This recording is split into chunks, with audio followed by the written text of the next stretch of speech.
শাস্তি শিখতে হবে।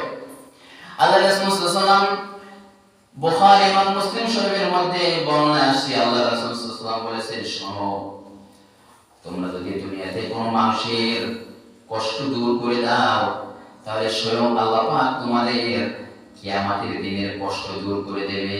সুবহানাল্লাহ, সুবহানাল্লাহ। এটা পর্যন্ত মানুষ রাস্তাঘাটে যদি নামে, বাহিরে নামে, তাহলে মনে করে কি যেন আমি একটা মানে কথাটা এরকমের বলবো না যে আমি দিন মজুর, সেজন্য আমার কোনো সম্মান থাকবে না, বিষয়টা এমন না।